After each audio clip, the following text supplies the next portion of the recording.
afternoon, everyone. Welcome. My name is Audra King, and I am one of the organizers for today's meeting. It is truly powerful to see so many of you gathered here, not just to bear witness, but to engage in action.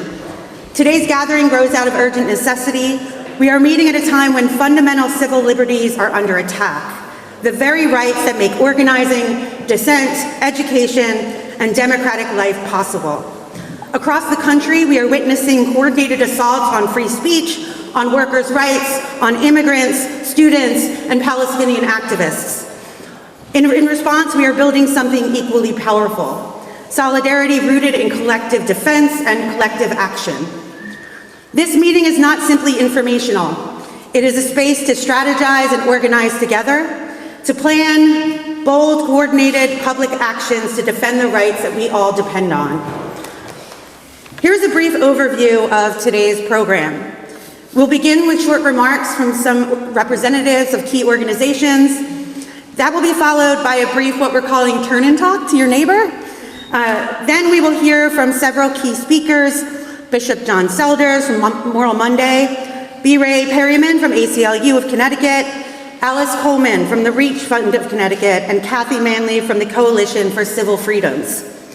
After hearing from them, you'll again have time to turn and talk to your neighbors to talk about the proposals on the papers that you were given. There'll also be some fun chants going on so we can build up the energy. And then finally, we will move on to the mass assembly, where proposals will be formally discussed, debated, and voted upon. So before we move forward, a few important notes. So food and drink are located downstairs, as are the restrooms. You cannot bring the food and drink up here. It's prohibited in this room, but please feel free to go down and enjoy. There's donuts and granola bars and coffee and tea and stuff. Let's see what else. No photos or recordings are allowed except by the designated photographers, who you will see. I don't see any, but they should be wearing blue bands on their arms. Oh, they're blue bands on their arms. I thought the pink bands were I've been told different things. Okay, pink bands. So they're both marshals and photographers. Jack of all trades, so to speak. Our marshals, again, identified by their pink bands, are here to ensure safety, answer any questions you might have, and assist with communication throughout the meeting. There's a summary of additional rules and procedures that are included in your handout. Those will be discussed before we actually begin the mass assembly, just so everyone is on the same page. Our goal is to create a space that is democratic, focused, and respectful of everyone's rights to be heard. Today we are standing together in a spirit of collective courage, determined not just to defend our rights, but to exercise them, strengthen them, and expand them for all. So let's get started. All right.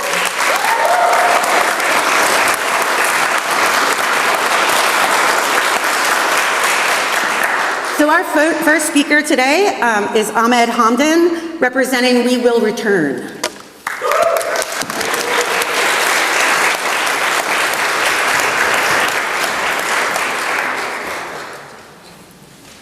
Hello, everyone. For those of you who don't know me, my name is Ahmed Hamdan, or if that's too hard, Ahmad Hamdan works fine with me too. I work with local organizations like We Will Return, the Connecticut Palestine Solidarity Coalition, Ma'roof, MJC, pretty much every single one of them at this point. I hope today is filled with some fruitful connections, powerful conversations, and collective solidarity. It is inevitable that we are living in dark times, perhaps the darkest of our lives. I wanted to take a moment to discuss how we got here, how we will get out, and why these spaces are vital in that effort. We are seeing an attack on our identities unlike anything we have seen before. In an effort to subdue dissidents, the Trump administration has begun targeting people and communities like our own who dare to challenge the status quo. After witnessing the world turn its cheek and manufacture consent for the US-funded, aided, and abetted genocide of the Palestinian people, the brutalization of students peacefully protesting their institutions of learning, divest their tuition dollars from weapons manufacturers, arming Israel to commit said genocide, and Democrats silencing their voter base's pleas for help for over 15 months, under the Biden and Harris administration, Trump and fascists at large are feeling more empowered than ever. In a direct parallel to Israel testing weaponry and torture methods on innocent Palestinian people, the United States has taken notes and has begun using Palestinian Americans and pro-Palestinian activists as guinea pigs for their authoritarian and fascist practices. This has included the abduction and disappearance of pro-Palestinian activists and international students during their appointments to become United States citizens, in front of their 8-month pregnant wife, and on the way to break their fast during Ramadan. Seeing further silence and inaction from the Democrats, Trump took a page out of the Nazi playbook and has begun targeting other marginalized people, including immigrants, trans folks, and anyone who dares to stand in his way. All of this in order to instill fear and try to prevent spaces like this one from existing. Spaces where we can challenge what has long been accepted as what must be and emphasize instead what could be. Spaces where we embrace each other's differences and celebrate them. Spaces where we learn from and empower one another. Spaces where we recognize our struggle is not horizontal but rather vertical. Spaces where we gain the strength in our linked arms and plant the seeds of collective liberation. Now more than ever, these spaces must exist. We must not allow these dark times to extinguish our flame. We must not allow this fascist regime to sow division within our communities. Now more than ever, we need to stand hand in hand and say that we are stronger together. The fact that we are still here today is a testament to our strength and commitment to forging a better world for all of us. We are unfortunately very familiar with a regime that targets and removes individuals for their identities, and we must continue to have spaces like this one that bravely reject such a barbaric premise. An attack on one of us is an attack on all of us, and it will take all of us to defend our basic democratic rights.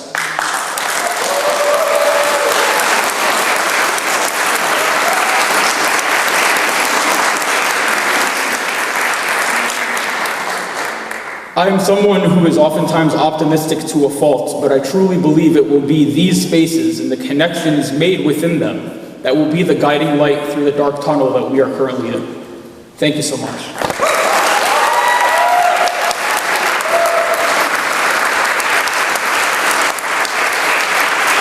Thank you, Ahmed. So next up, we are going to hear from Max Cisneros about immigrant justice.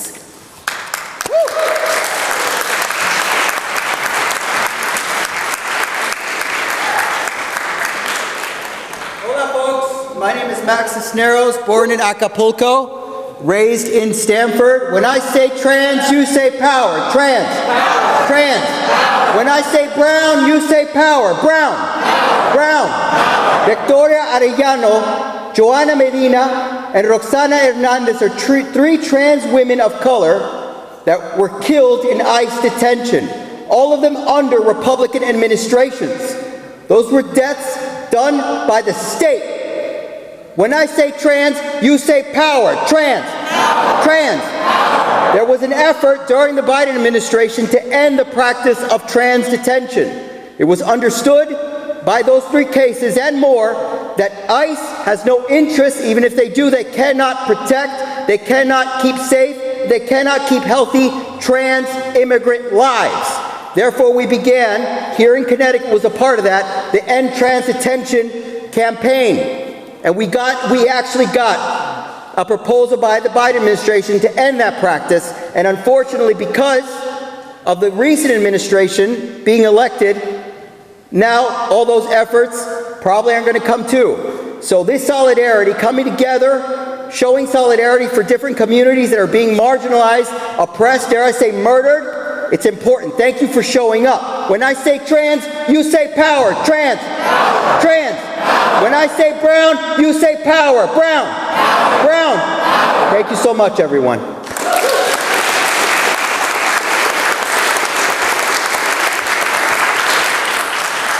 I love that energy.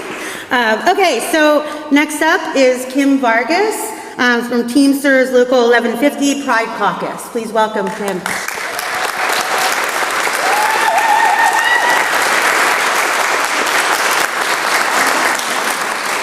Brothers, sisters, and kin, today we gather not just to oppose the attacks on our rights, but to come together to uplift our communities.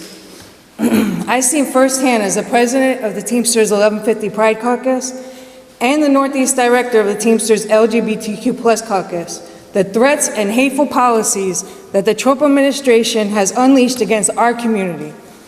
Trump has ramped up attacks on trans people, destroying every aspect of life from day one, attacking healthcare, education, jobs, basic necessities like the use of bathrooms.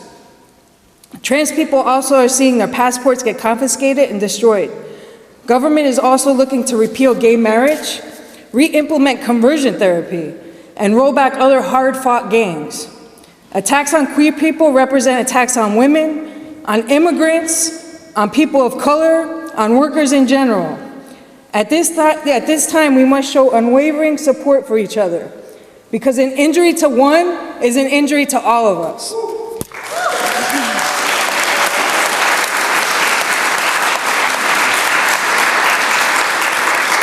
The powers that be are trying to take away our rights to vote, our right to assemble, our right to due process. They are attacking organized labor, but they are giving us a gift, and that gift is each other.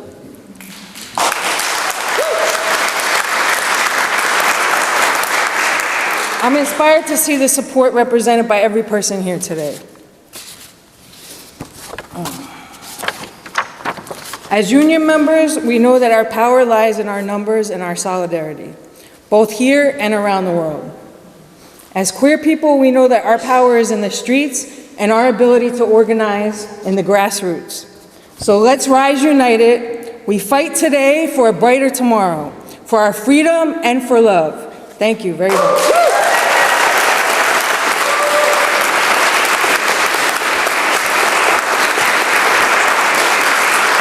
That was great, thank you. So our next speaker, who's also going to be a reader, is Evan, who's going to read a statement from Reverend Jamie Michaels from this First in Summerfield United Methodist Church.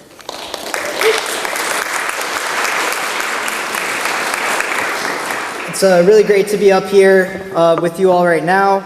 I was part of the organizing committee for this event and was in contact with the church leadership reserving the space. And I just want to say from my own words that we've been very appreciative of First in Summerfield, not only accommodating us for this important event, but actually making the political decision to endorse it.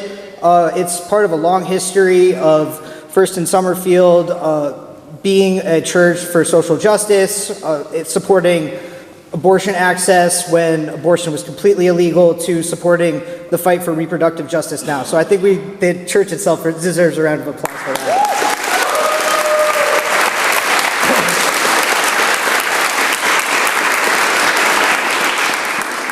So Reverend Jamie Michaels was very kind to send us a message of greeting in her absence. She wasn't able to be here today, which I'm going to read right now.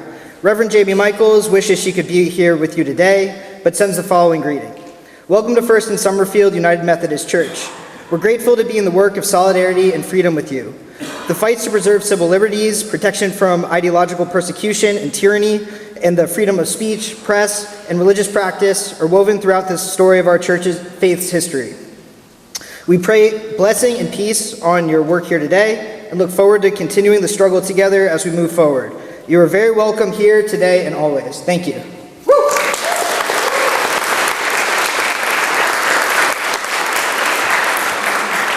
Thank you, Evan. So next we're going to do some chants to try to bring up the energy even more. So we're going to welcome Sarah up here, who's in charge of boosting the energy.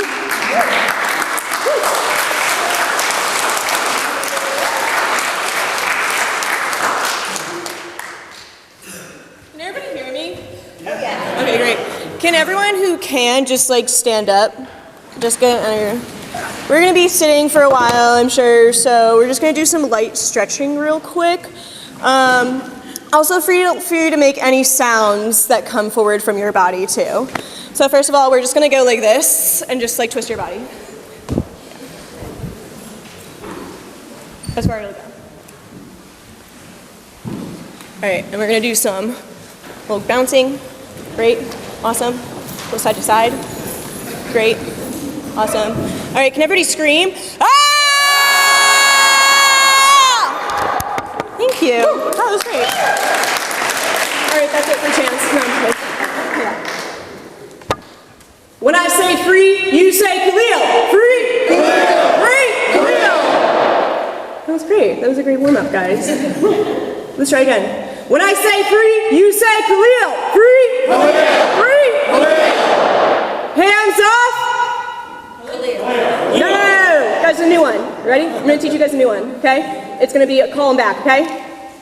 Hands off. Hands off. Get out. Get out. Freeze out, ice now. Freeze out, ice now. Great. All right, let's do it again. Hands off. Hands off. Get out. Get out. Freeze out, ice now. Freeze out, ice now. All right, let's do it now. Are we ready for next? Yeah. Are we ready? Yeah. Money for jobs and education, not for mass deportation. Money for jobs and education, not for mass deportation. Money for jobs and education, not for mass deportation. Money for jobs and education, not for mass deportation. When I say organize, you say now. Organize. Now. Organize. Now.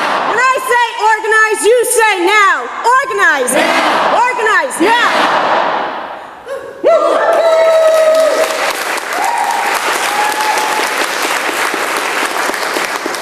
Oh, timekeeper. Yeah. Will you give me some kind of signal when I'm done? Yeah. Thank you. Appreciate you. No more renewable greed. Renewables are what we need. Oh wait, sorry guys. I said that wrong. No more corporate greed. Renewables are what we need. No more corporate greed. Renewables are what we need. More renewable greed. Yeah, I got it stuck in your head. So maybe we'll practice that one later. Time for one more? Oh yeah. I'm seeing which one I feel like we can do justice to. All right, ready? Yeah. This one's gonna be a little bit longer. Can we do 4 sentences? Can we handle it? I think so. We can do a call and back. Ready?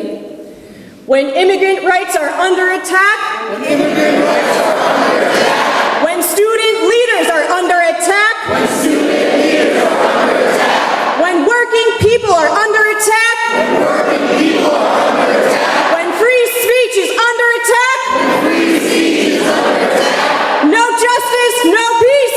No justice, no peace. No justice, no peace. No justice, no peace. When I say organize, you say now.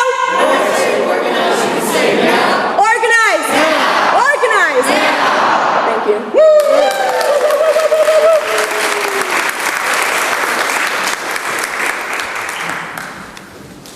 You should teach a class in that. I get nervous up here and they're all doing bounces and stuff. Okay, so now we're going to take 5 minutes just to sort of introduce our one. That's what we're doing. We're going to take 5 minutes to turn and talk. Just turn to someone you don't know. So let's give us all a round of applause, please. Woo! Okay, before we get started with our main speakers, we have a wonderful speaker first. This young person is Takira, who is going to talk to you. She's from Sunrise, Connecticut.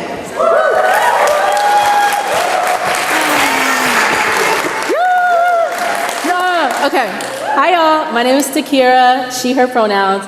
I'm from Sunrise, New Haven, branch of Sunrise, Connecticut. Same people, same deal, the youth movement, climate movement of young people pushing to stop a Green New Deal and fight for a livable future, breathable air, you know, the whole gist. And when I say Green New Deal, I really mean, like I said, sustainable, livable, breathable, a planet that my family, my friends, and the future generation can enjoy. We keep saying for years and years to come. I say for eons. What's eon? Hundreds, thousands, whatever is after eons, those two. And this past Earth Day, there was speculation that Donald Trump's gift to us would be the criminalization of climate justice orgs and those alike.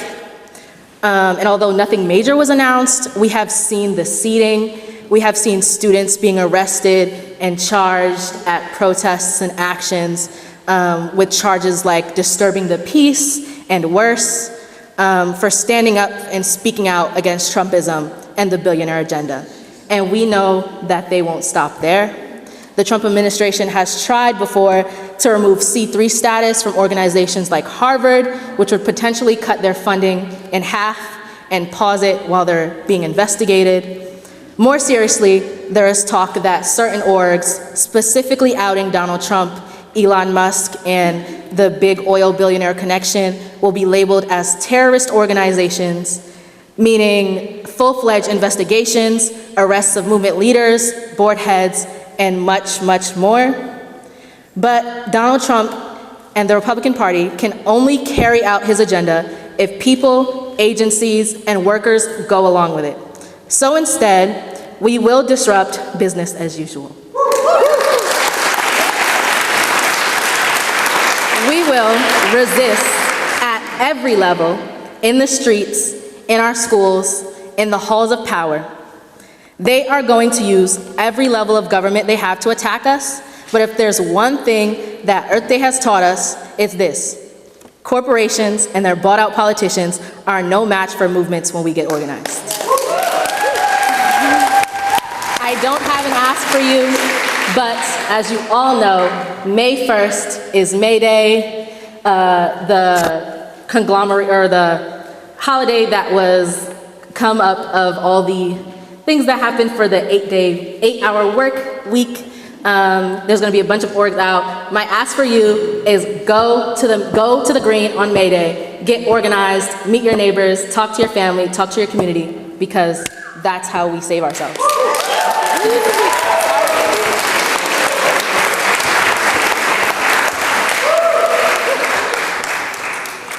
I mean, coming up to near 50 in a few years, seeing so many young folks with so much energy and will to change is amazing. And I hope more keep going. They're leading us, they're leading the movement. All right, so we are gonna move on to our main speakers. Not to in any way downgrade the other speakers. Everyone was wonderful. So I'm gonna begin by introducing Bishop John Selders. A faith leader, educator, a tireless activist for racial, economic, and social justice. As co-founder of Moral Monday Connecticut, Bishop Selders has been at the forefront of grassroots struggles, grassroots struggles for dignity, democracy, and liberation. He reminds us that defending civil liberties is not just political, it is a moral imperative. Please join me in welcoming Bishop John Selders.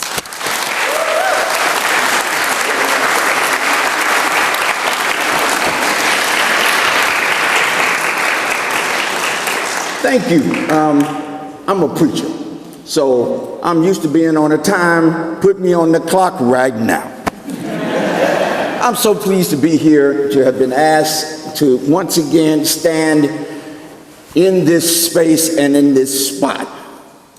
To be among those whose responsibility of leadership ennobles the causes of people, the work of justice, and that of representing ourselves across that which seem to divide us, but also must link us. Thank you. He's heard me preach before. That's what he knew where to.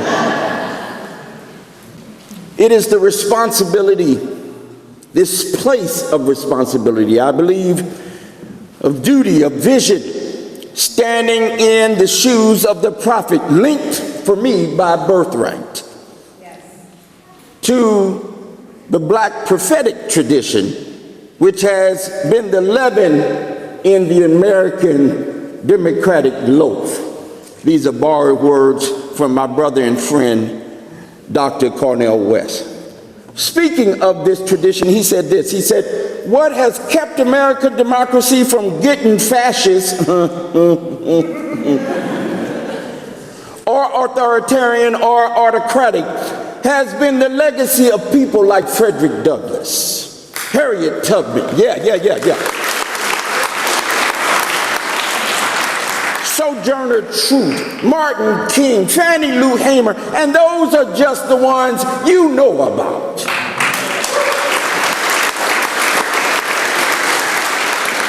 Now let me be very clear, this ain't just about black people, although I'm representing black people. And that black people don't necessarily, in this moment or any other moment, have the monopoly on truth-telling, right? Goodness or beauty. But it is about the black freedom movement that has continually, since the very beginning, put pressure on American empire. In the name and in the name of integrity, decency, honesty, and virtue. Well, Brother Corn, that's what I call him, Brother Corn. I agree. My life commitment in the work of social justice is rooted in the struggle of our common humanity. My spiritual guide and teacher, Dr. Howard Thurman, he wrote a seminal book called Jesus and the Disinherited. He talks about those who have their backs against the wall. And if you don't feel a little pressure now, just wait a minute, they're coming for you. They're coming for you, they're coming for you, they're coming for you. So we've got to understand the autonomy of the issues that we are facing and then recognize how, in Dr. Thurman's terms, how fear, deception, and hatred are complicit in maintaining systems of oppression. Furthermore, for me, we've got to learn to destroy the power of those destructive forces by pursuing an intentional love that seeks to reconcile us all. Let me be very clear. I'm not talking about, hi, baby, I love you, in a man-me, pamby, weak, milquetoast kind of way. Love that digs deep. Love that represents honesty and integrity. Love that shows up when you don't feel like it. I'm going to pause there. Yeah, I'm going to pause there. I was speaking to Deb just a moment ago and wondered, hey, Hutch, I just saw you. One of the things I have learned being here 25 years in Connecticut, we here in Connecticut are 169 different towns. Okay, that's an amen moment right there. And then that then means that what happens in New Haven or what happens in Bridgeport or what happens in Hartford doesn't necessarily mean it happens in West Hartford or it happens in Hamden or it happens in Stamford. We've got to change that.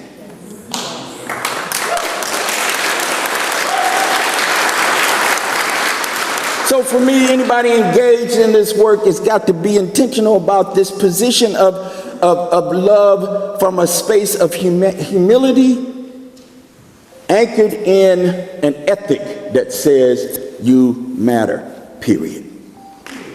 You matter, period. For me, change has to occur. It occurs and must occur from this deep abiding love. Love of each other, love of creation as a whole, but also love of self. These are the antidotes to fear, deception, and hatred. So freedom is the goal, maybe. The struggle is obvious. The opposition, well-funded. And y'all missed the book. They wrote a whole book about it. And yet, it's well-funded and they're in charge temporarily.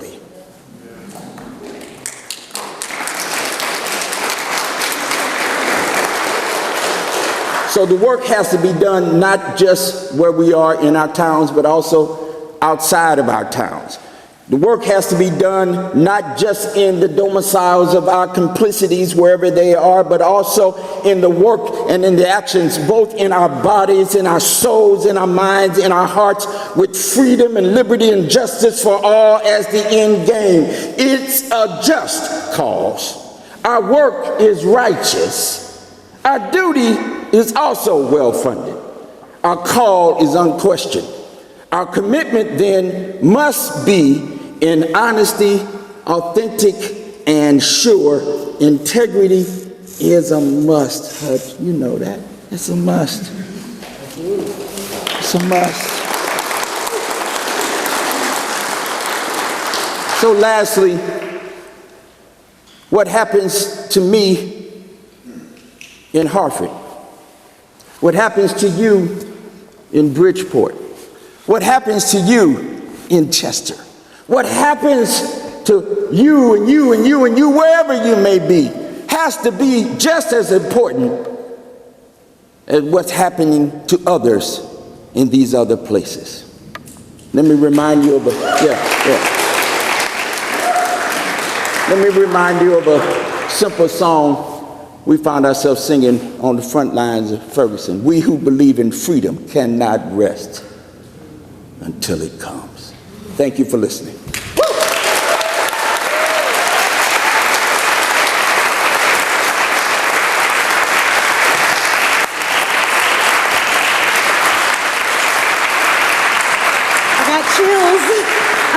Thank you so much for that powerful speech and reminder of what's important and what we should be doing, which is worrying about each other always and everyone, even outside of this room, no matter where they are.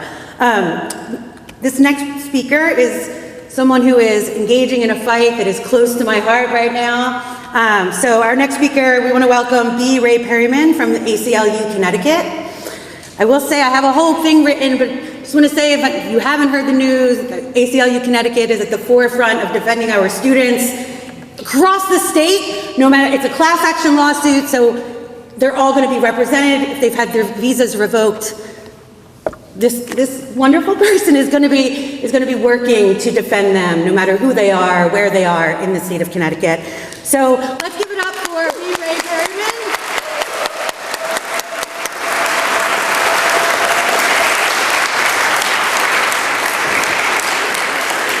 Hey y'all. So my name is B. Ray. I am from Waco, Texas. My mother owns an air conditioning company, so a lot of you union folks are really near and dear to my heart. You'll have to excuse me, I was up till 4 a.m. working, so I'm tired. I'm the communications director at the ACLU. I'm not a lawyer. I usually have a prepared speech. I'm going to have to speak extemporaneously. Once it gets, I write everybody else's speeches, then I get to the event and go, wait, I forgot I have to write something. So the first thing I will say, I'm going to give this is a knowledge building conversation, right? So please, these are things I want you all to learn and think about. First, if you don't know, the American Civil Liberties Union, we were started in 1920. The Attorney General of the United States, Mitchell Palmer was his name, and there's a famous thing called the Palmer Raids, and they thought they rounded up radical dissidents, immigrants, right, and deported them without due process. So we've been here before, and we've won before, right? The group of people that didn't want to take that as a reality in American life became the American Civil Liberties Union. So we're still here, right? 105 years old. We don't look it, but, and we're here in Connecticut, and we want you to know that. So a couple things I want you all to think about today. Number one is the strategy. There's their strategy, and there's our strategy, and then there's also a strategy, there's a third way of a strategy, where there isn't a them and an us, and we're trying to pull them back in from being so far outside of the realms of decency and what we really care about in American life. That's what Bishop Selder speaks about. That's what we need to be listening to. So thank you. But what I've learned, so in Suffield, I keep my eye on these extremists. I come from like white sharecropper stock. I'm second generation that has education in my family. And so I keep my eye on the white extremists. I know where they come from. I'm from there too. So we've been really watching them in Suffield. and in Enfield, and we were able to, with the help of the wonderful people of Suffield, beat back a really terrible library policy that was going to ban books and exclude representation for LGBTQ folks in Suffield. So we were able to do that, right. So here's what I've learned. Here's what I've learned about Connecticut. I've only been here a year. I've been in policy and advocacy for a long time in DC and other places, but I've only been in Connecticut a year. What I've learned about Connecticut is with this extremism and with these people, if we show up in groups just like this, right? Multifaceted coalition, unshakable solidarity, if we show up and very dignified, resolute, and in a principled way tell them no, they back off. And we learned that this week also. We've seen, if anyone saw Rachel Maddow last night, the ACLU of Connecticut got a shout out, so did New Haven. All across the country, ACLUs and in various states, and then other lawyers all over the country are filing these suits in mass, right? Whether it's one student or 60 like here in Connecticut, or hundreds like in New Hampshire or Georgia, right? And one student in one place, that's enough, right? That's a lawsuit, right? We've noticed that when we file all these at the same time and flood the zone, these people step back. They know that they know what they're doing. They know this isn't just. They know that they just have, and the more they encounter us just saying no and no and no and no and no, that is how we win.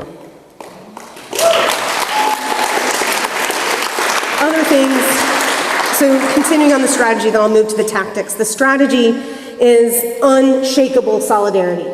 Unshakable solidarity. And I have to say this, I've noticed this, especially in New Haven, there's a few, not many, a few fringe people from fringe groups, right? We're not afraid of people that are positive agitators, right? We're not afraid of people that know what their rights are and that are principled in how they protest. We're not afraid of creative tactics, right? But what we don't want is people that will take an entire, like this solidarity right here means something, and we all owe it to one another to hold that, right? And hold that with that integrity that Bishop Selders talked about. We don't see much of it, but there's a little bit here and there, you know, on the margins, and we want to make sure, especially our folks, our immigrant students, our immigrant workers, our students, our journalists, folks like our academics, our researchers, our churches, right? We want to make sure that those people are held and that we're continuously like moving forward in this solidarity. So that's important as well. That is not a call to hypervigilance and to purity tests and that sort of thing. It is a call to true and real and unshakable solidarity, okay? The next important thing is to enable public spaces. The green, this room right here, places like this. And I gotta tell you guys, I'm from Texas, right? I've seen some faith-based, good and bad, in my life, and the faith-based advocacy in this state is working. It is, and the idea that they will let us use these spaces and we can chant and scream and make noise and plan and organize and do that in solidarity, that is what the government should be doing for its people, and that's what the church and the communities and the labor folks and the education folks, that's what we have to do for one another. Fighting the criminalization of people, right? Everyone in this room, the government has a vested interest in calling you dangerous and disloyal, the federal government right now, right? And we know that is not true. Look at this. This is a wonderful room, right? And there's many rooms like this across the United States, right? So making sure that we stand up for one another. You are not dangerous or disloyal. You are not dangerous and disloyal, right? I redirect my white privilege to make sure people understand that we're not putting up with criminalization of anyone trying to do anything decent, especially talk about violation of rights here in Connecticut or across the globe, right?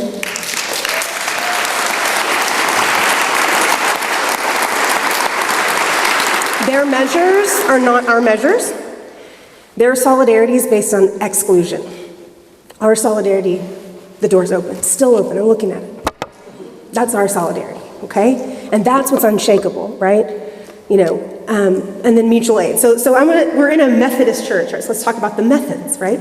Great, thanks. So I've got 10 methods, 10 tactics. That's the strategy, is show up, be principled, don't quit, tell them no, and do it in a big group in the most creative, fun, smart, and even like hilarious way possible. Often, you know, can just knock them back, right? So 10 tactics. Number 1, organizing. Check, we're good. We got it, good. And we got to keep doing it, right? But this group, I've been so impressed with how everybody's really come together. And when I meet I see several of you folks at other things, and we're all organizing together. I've been so impressed with the advocacy community in the state in the year I've been here. It's fabulous. We all have to make sure that we're, organizing and staying organized. Number 2 tactic, communication. It's a big one. People are afraid to talk. They're afraid, there is an air of subversiveness about talking about your constitutional rights.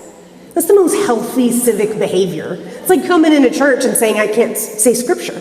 No, right? We're not doing that, right? So beating back, like delegitimizing their suspicion, right, is absolutely, and that comes with really healthy communication, right? And making sure that we're thinking about communication streams as a way to build power. The only reason I knew how to be here is because Evan and Bishop Selders and Omar and all these folks knew to call me to get me here, and they knew to call you to get you here. I don't know you, I don't know how to call you and get you here, but together we're here, right? That is what healthy communication streams look like. It's a really important part of my work. Number 3, media ecosystems and sophisticated media strategy. Connecticut's not great at this, and we can get better.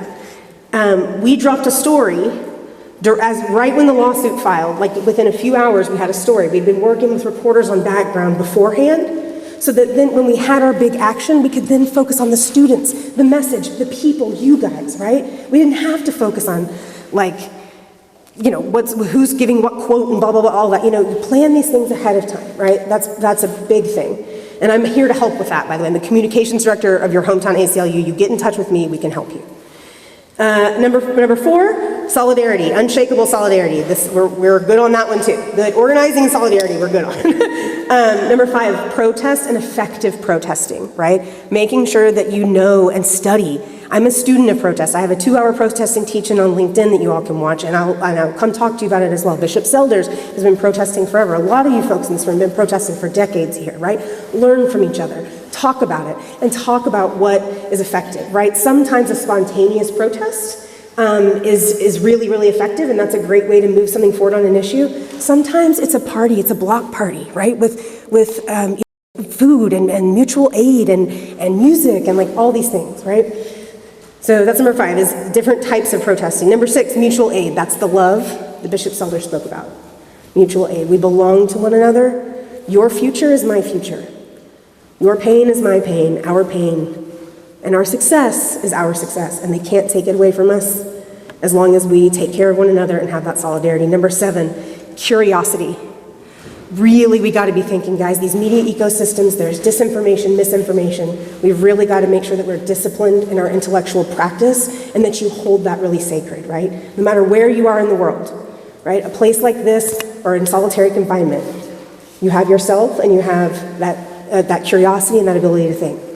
Number 8, consistency. Keep showing up. I've seen many of you, many places. Keep showing up. Number 9, principled agitation. Talked about it before. This includes joy. Number 10, and the agitation piece, right? This is why we talk about our constitutional rights. This is why we need to know how to protest and know our rights, and the ACLU is here to help with that. And then number 10, this is the most important thing. Listening across generations. I'm learning, these Gen Z folks, they mentor the shit out of me, excuse my language. They're great, they teach me things I would never have thought about, right? And the older folks, right? One of the things that's great about church is that's one of the places in society you get the most intergenerational contact in like a civic and community-based manner. We need that back in our movement, right? We need to be listening. And we know if you listen and you're quiet enough, you can hear it. 400 years ago, right? In the 60s, apartheid, very famous protests in this building, right outside and everywhere else, right? Listening across the generations. The future's listening to us, we listen to the past, and we listen among one another. The only thing else, that I will say is, power is a currency. It's something we have to assume is alive, that we need to tend with care, right? And we see what happens when people treat power as a weapon, right? Versus something that can build. So that just remain principled, remain disciplined. Nonviolence is a great starting point for some of this if you're looking for a practice. And please support your ACLU, and we're here to help. We can help you guys if you have a group that needs to know your rights training. If you need, we're starting to do these off-the-record briefings to help make sure that people have our best knowledge and our best research on the issues of the day, because we're the ones suing on all this, right? We're the ones that stand up for due process. We're the ones that they call radical, and then when democracy starts crumbling, right, I all of a sudden have one of the most stable jobs in the United States, and half my friends in the government have been fired. I mean, it's ridiculous, right? So we're in the upside down time. So just know that we're here together. This is unshakable solidarity. So the strategy, right, and then those 10 tactics. And I think we can do this. I have nothing but optimism to share. So, all right.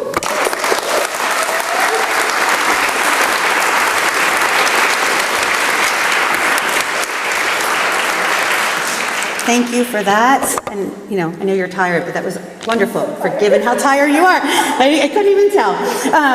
So our next speaker is Elise Coleman, who is the board president of the REACH Fund, an all-volunteer organization that provides financial assistance for people seeking abortions in Connecticut. Welcome, Elise.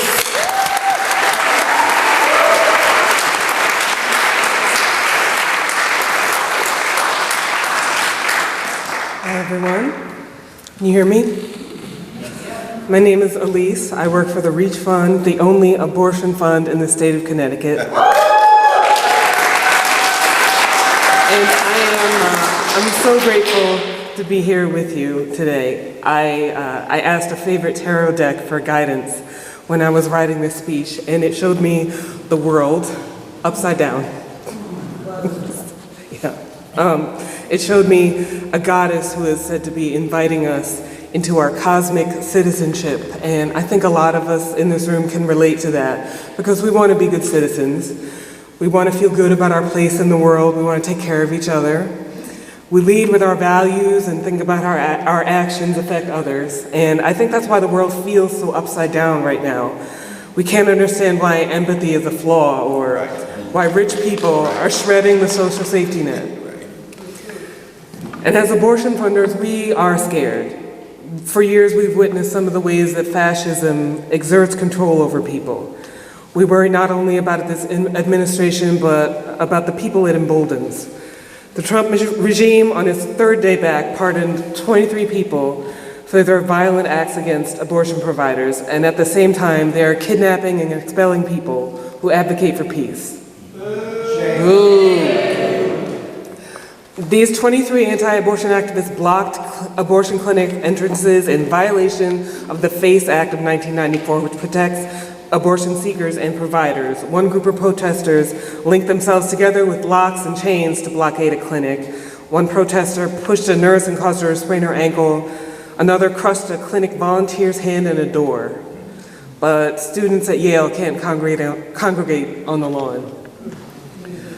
Trump's Department of Justice has also dropped charges against a protester who barricaded himself in a Planned Parenthood bathroom for hours, a group who posed as patients to get into a clinic and disrupt appointments, and people who forcefully grabbed a patient's body and told her not to go through with the abortion. The White House called these protesters nonviolent and directed the FBI to stop investigating other such cases, but they are directing ICE to go after anybody brown. And these pardoned individuals say they intend to step up their attacks on abortion clinics soon. We found out about a gathering that's happening right now in Niantic, where they've got a very militant theme going on, and sounds very dangerous, but I can give you more information about that later. Clinics have seen increases in stalking, blockades, suspicious packages, invasions, and assault and battery in this decade. Forced birthers have released sting videos to falsely suggest Planned Parenthood illegally profits from fetal tissue donation. They publish the names and addresses of abortion providers and their spouses, photos of patients.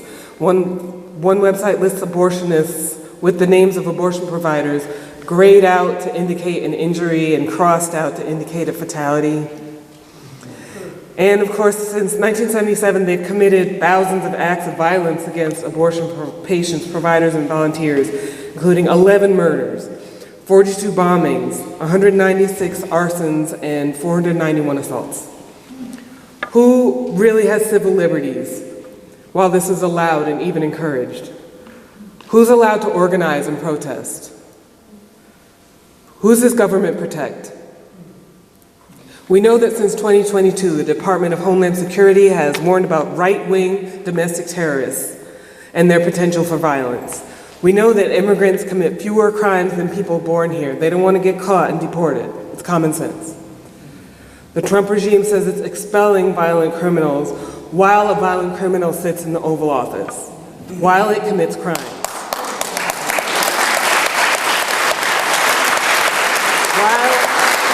While it uses our laws to commit violence against us. One of those laws is the Comstock Act of 1873, yes, the 19th century, which prevents circulation of obscene or lewd materials and anything about abortion or contraception. This law was written by a Civil War veteran who was appalled by the vices among his fellow soldiers, drinking, smoking, pornography, sex workers, etc. And right-wingers hope to use it to stop people from prescribing or shipping abortion pills. Reanimating the Comstock Act could prevent the REACH Fund from giving out Plan B and zines. Groups that educate students about safe sex, consent, sexual and gender identity, and contraceptives could be arrested. Doctors, as well as the Postal Service, FedEx, and UPS would be under scrutiny.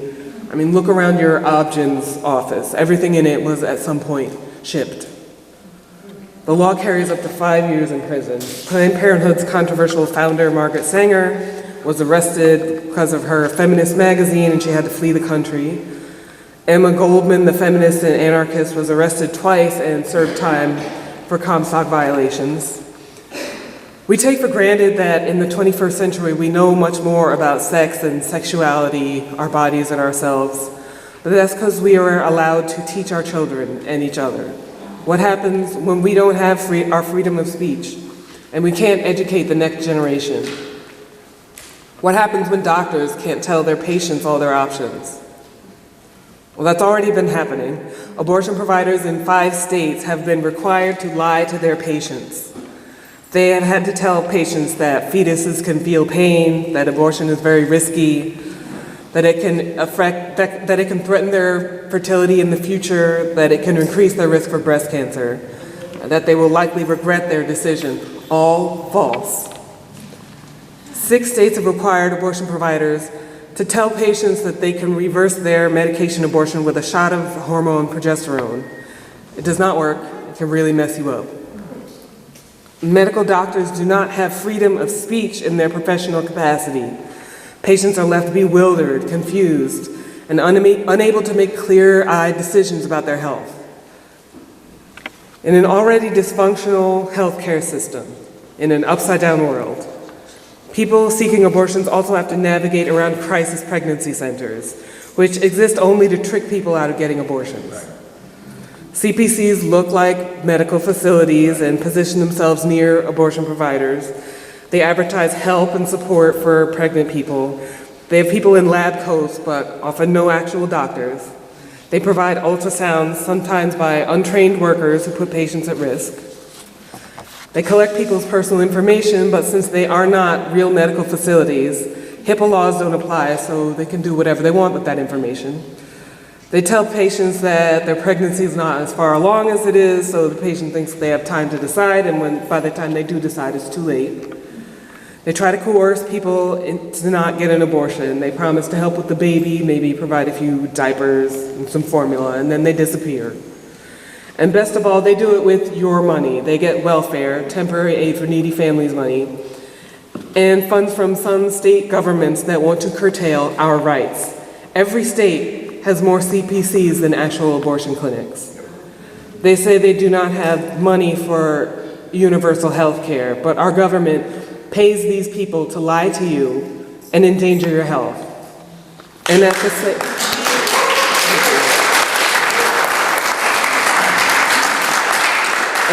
the same time, they're gutting funds for places like IRIS in New Haven, Integrated Refugee Immigrant Services, A Place to Nourish Your Health, and Planned Parenthood. And we're left with no one to look out for us but us. I said all this to say I really believe all the isms work the same, racism, sexism, and we can learn so much from the stories of other folks. If the environment's your thing, that's great. If misogyny is your thing, that's awesome, but all of them work the same, all of them work together. And it's very beneficial to study how the others work in order to learn how we can move forward, just individually and together.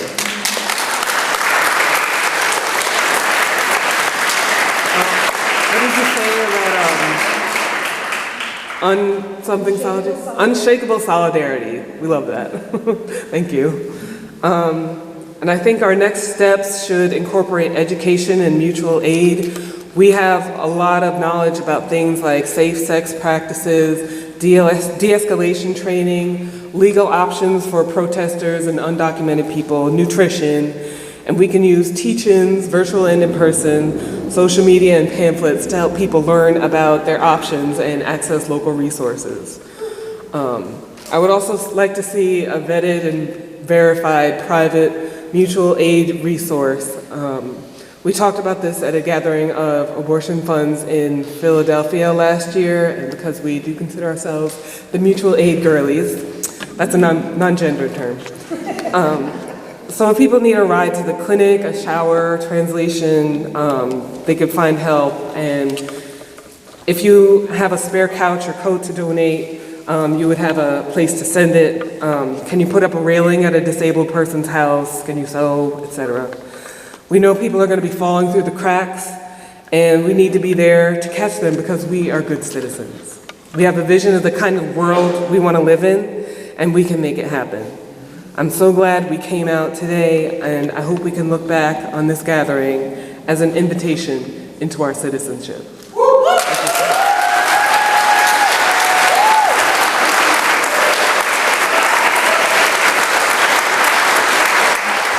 Civil liberties in the name of national security. Her work reminds us that real security can only exist alongside freedom and justice. Please welcome Kathy Manley.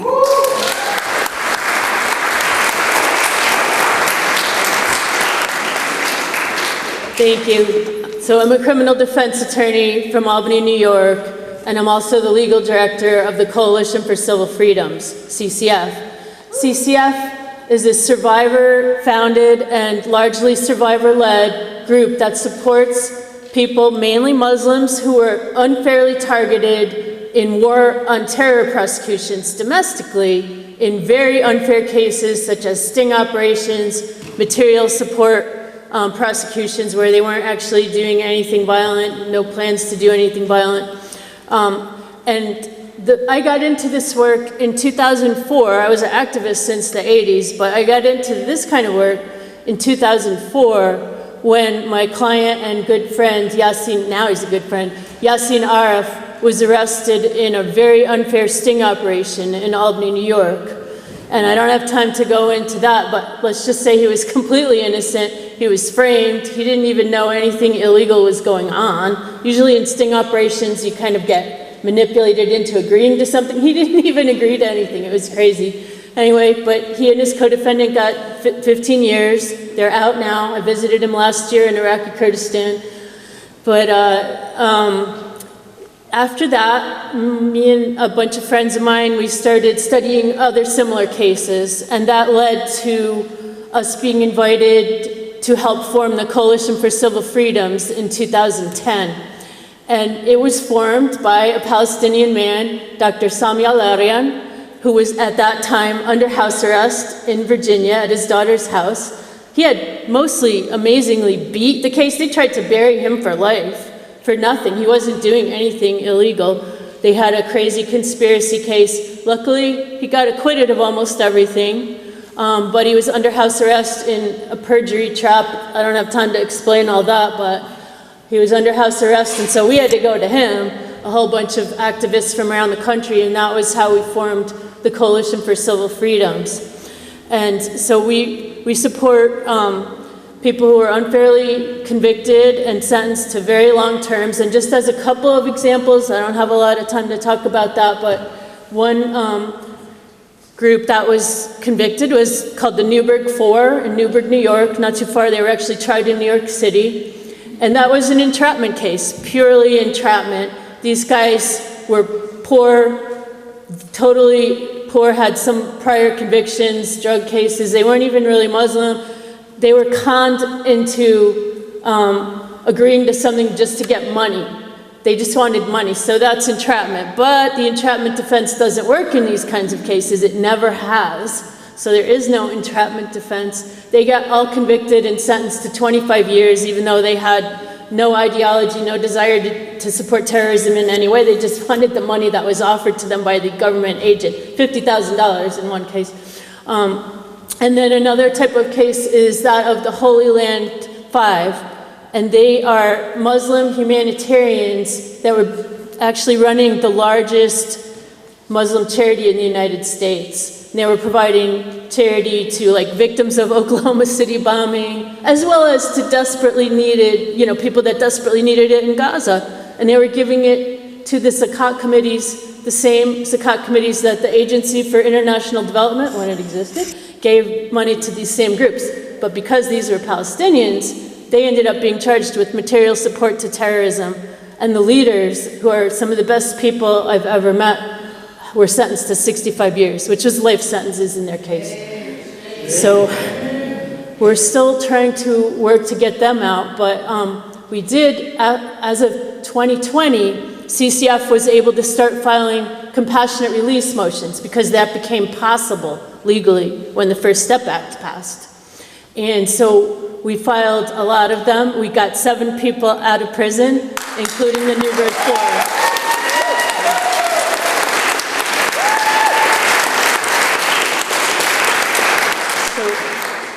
So how does that relate to what's going on right now? Well, one of the things we learned is this isn't new, right? And just to look at a couple of examples, I mean, people say, oh, people are being indefinitely detained without charges. That hasn't happened. Well, actually, yeah, it has. Ever heard of Guantanamo? So we were raising our voices about Guantanamo and these domestic abuses for forever, ever since they started. But, and after 9/11, also, there were people disappearing off the streets of New York and Philadelphia and thrown into the notorious MCC prison in New York City and held for a long time and tortured, basically, and then deported. And so, yeah, people were disappeared, people were deported, just because somebody was suspicious of them. So this isn't new. Some of it is new. Some of it is not new. So, and Palestine has always been ever since, well, even before 9/11, but especially since 9/11, has been a big part of this because, like, a lot of the people that we support in CCF are Palestinian. The person who founded us is Palestinian. You'll notice that Mahmoud Khalil, the first student protester that they went after, who had a green card, which shocked me at first. I mean, it still shocks me, but it happened, is Palestinian. And others were prosecuted that, CCF is involved with for speaking up in support of Palestine. And we have other students who were detained, even for writing an op-ed, right, about Palestine. And so there's a lot of similarities. And one of the things that we learned also is how important it is to combat fear when you're terrified by what the government's doing. And we've had the family members of the people who are unfairly convicted in the cases we're involved in. We've had those family members not be able to go to their own mosque because they would be ostracized. They would sometimes, even Dr. Sami Al-Arian, they built the mosque in Tampa, Florida.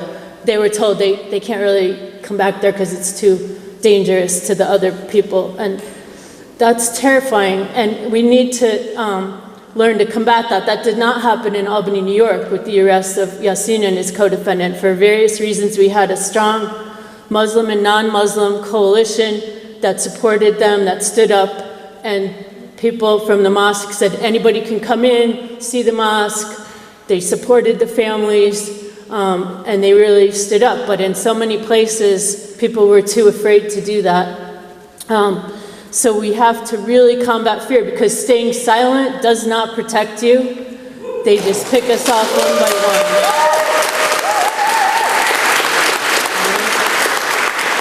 So we have rights in this country, the First Amendment rights, the Fifth Amendment rights, maybe they're not being enforced, but guess what? If we don't exercise them, they definitely won't be enforced.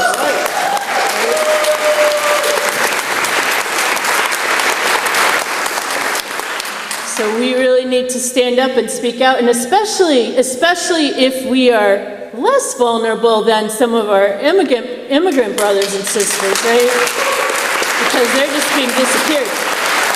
So we used to say back in the day when I was doing civil disobedience actions back in the 80s, you take whatever risk you feel comfortable with. Well, guess what? Nobody's comfortable with this stuff. But this is a moment where we are called to stand up and stop this stuff. Stop this stuff so it doesn't go on. Like, we didn't stop Guantanamo, and now here we are. We need to put a stop to this stuff. We need to be brave and stand up. Thank you.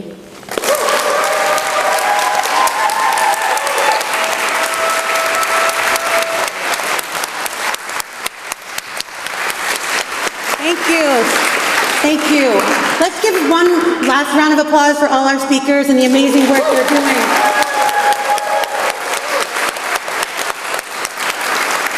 And now I'm going to hand it over to another one of our organizers, Dan.